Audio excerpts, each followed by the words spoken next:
If you want to extend the background in Photoshop without ruining your subject, this is one of the cleanest methods you can use. In this tutorial, I'll show you how to use content-aware scale to expand your canvas and stretch the background in a smart way while protecting your main subject from distortion. This is especially useful for landscapes, portraits, project shots, and any image where you need more room around the edges. And if this tutorial helps you out, make sure to hit like and subscribe for more Photoshop tips and tutorials.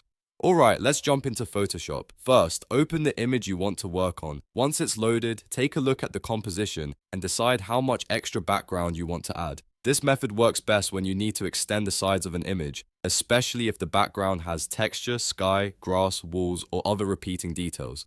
Now choose the crop tool by pressing C on your keyboard. With the crop tool active, click and drag the edge handles outward into the empty space where you want to extend the background. You can pull the sides, top, or bottom, depending on what your image needs. The goal here is to create a larger canvas without actually changing the content yet. Once you've expanded the crop area, press Enter to apply the new canvas size. Before you stretch anything, it's a very good idea to protect your subject.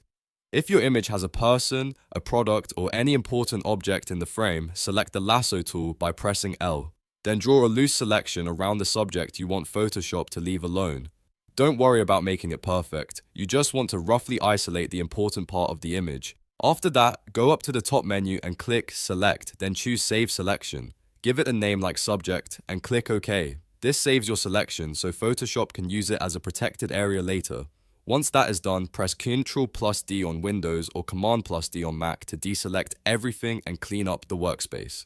Next, go to your Layers panel and make sure the main image layer is selected. This is important because content-aware scale will only work properly if the correct layer is active. If you have multiple layers, click the one that contains the actual photo you want to extend. Now it's time to activate the tool.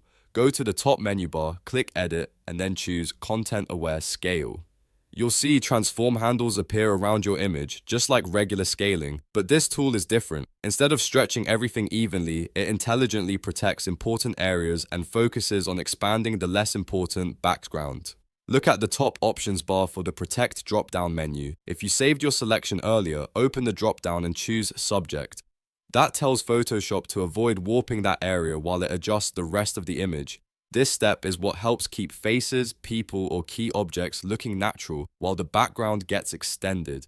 Now click and drag the side handles of the image outward to fill the empty canvas you created with the crop tool. Move slowly and watch how Photoshop responds. You should see the background stretch outward while the subject remains much more stable and visually consistent. If needed, you can adjust from both sides to balance the composition and make the extension look more natural. This is where content-aware scale really shines. If you're working with skies, open fields, rows, walls, or simple textures, Photoshop can often blend the extension surprisingly well. Just be careful not to overdo it. If you stretch too far, some backgrounds can start to look warped or repeated in a way that feels obvious. Once the background looks right, press Enter to commit the change. At this point, you've successfully extended the background in Photoshop while protecting the main subject.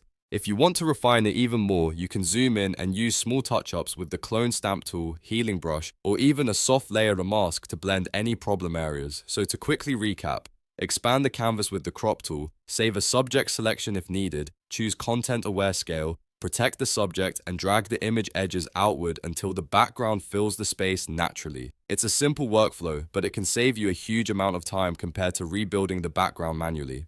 If you found this helpful, please hit the like button, subscribe for more Photoshop tutorials, and let me know in the comments what effect you want to learn next. Thanks for watching, and I'll see you in the next video.